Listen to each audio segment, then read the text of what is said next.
Okay, so you need to control and spin your ball with your wedges, and most people want to increase the spin with your wedges. Well, you've got to start off with two vital ingredients. Number one, it's a premium golf ball. The second thing is a club with a dry face, preferably a freshly milled and grooved face. Quite a new club is the way to go, really. Those two things are proven to get more friction, and that's really how this shot works. It works on friction. With the advent of TrackMan and modern technology, we can figure out how to increase and decrease spin, and we can actually measure it.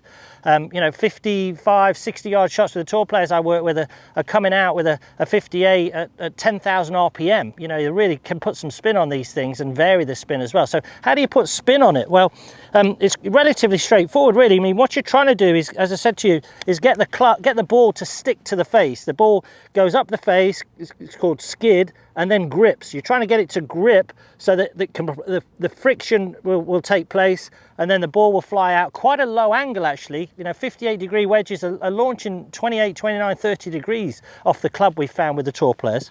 So it doesn't work like you would conventionally think it would to get spin. You know, people think, hey, I've got to kind of chop down on it and cut across it and all that sort of thing. We found that's not the case at all. What we have found is that if you make quite a wide swing here, and then you create a wide angle of approach, and you create almost like a skid type landing, not a landing spot, but a landing area for the club, then with some lean in the shaft, then all of a sudden the ball jumps on the face, as I said, and sticks to the face, and then really adheres to it and starts spinning at its optimum spin.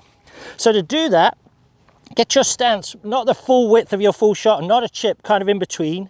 Get the ball kind of just left of middle, grip down the club, stand slightly open with your feet, and lean to the left. It'd be helpful as well just to get your hands slightly more ahead than you feel as though they should be.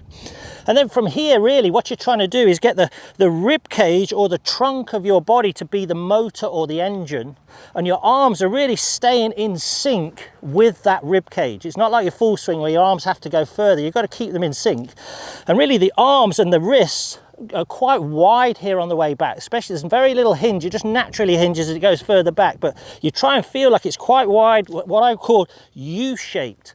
So get your ribs and your trunk to move, get your arms to go with it, quite wide on the way through, then rotate your body, keep your hands ahead and wide on the other side, and then you're going to start to get the ball to stick to the face.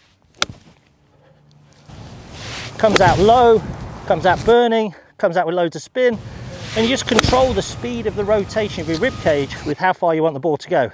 That was my first ever shot with my new SM9. It was so nice, I love it. Do that, you're going to be a better pitcher, you're going to spin it more, get more control, you can play like a tour player.